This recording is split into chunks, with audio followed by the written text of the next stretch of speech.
O Daisy, bakit malungkot ka? Dahil ba hindi sumama ang daddy mo sa pagkuha ng card mo? Di ba sabi ko sa'yo, busy-busy siya sa trabaho. Kaya nga ako pinasama niya sa'yo eh. Sanay na naman po ako na kayo ang laging kumukuha ng card ko. Natakatakot po ako baka pagalitan ako ni Daddy dahil mababa ang score ko sa math.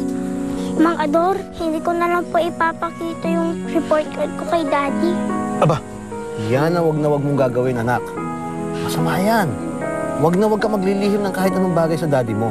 Dapat palagi ka honest. Patingin mo ang card mo yan.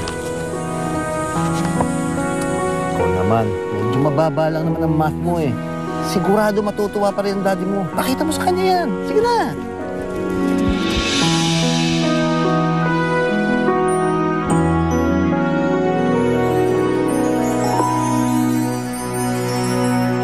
Yes, of course, I'm very happy with you. Ano ka ba? Kaya nga, excited na akong makita ka eh. Oo naman. Alam ba, every moment I spend with you is most precious to me. Talaga? Alam mo, hindi naman ako madaling ma-in-love.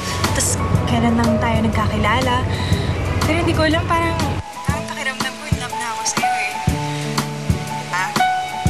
Dati, takot ako ma-in-love. Kasi alam mo yung mga guys, di ba ngayon? Mga loko-loko, babaero. Pero iba yung pakiramdam ko sa'yo. Sobrang gaan talaga yung pakiramdam ko. Hindi ka babaero. Tsaka, alam ko hindi mo ako lolokohin. Oo naman, no? Talagang seryoso ako sa'yo, Marites. Marites? Jessamine pangalan ko. Jessamine. Oh, hindi. Jessamine na sinabi ko kasi medyo, hello? Daddy, ito na po yung report card ko. Tingnan niyo pa, ito na po yung Hello? Bong? May kasama ka ba dyan? Bakit parang may narinig akong boses ng bata? Hindi. Walang tao rito. Ano lang. May party line siguro. Sige, Jessamine. Tawa kita ulit, ha? Ito po, oh. Yung grades ko. Sige ba yan?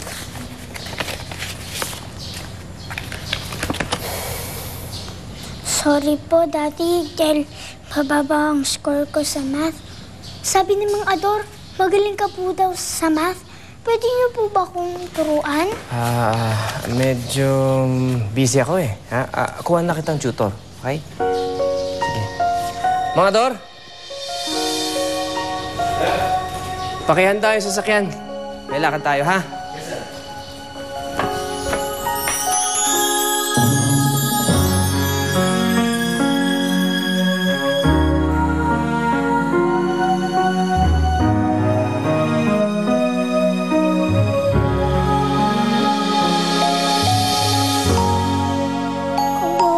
Yes, sir.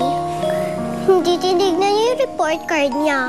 Kasi, hindi siya proud sa'yo. Dahil, hindi ka magaling. Tabi nga dyan. Tabi kasi.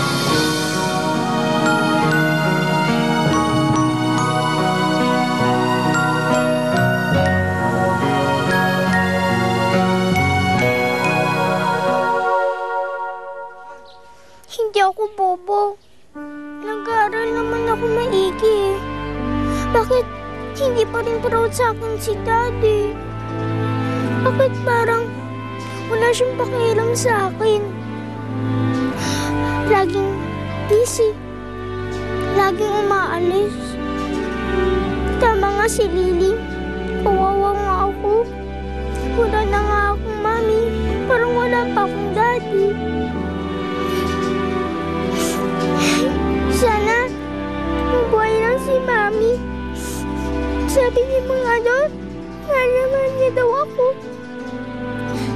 Lagi niya daw ako kalong-kalong, yung baby pa ako.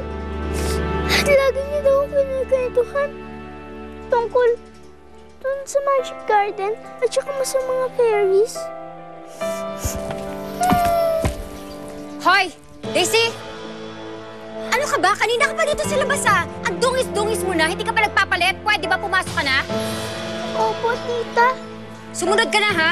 Dahil pag ako nabwisit sa'yo, diyan kita patutulugin sa labas. Para pagpiestahan ka ng mga lamok. Buwisit ko. Ka na?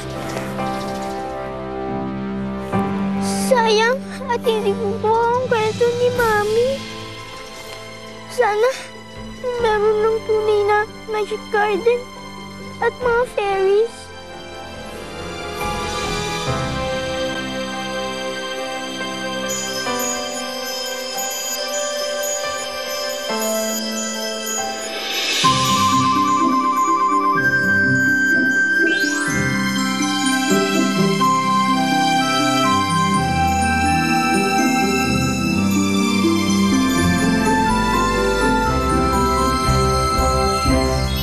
Inaapi na naman dalawang bruha si Daisy.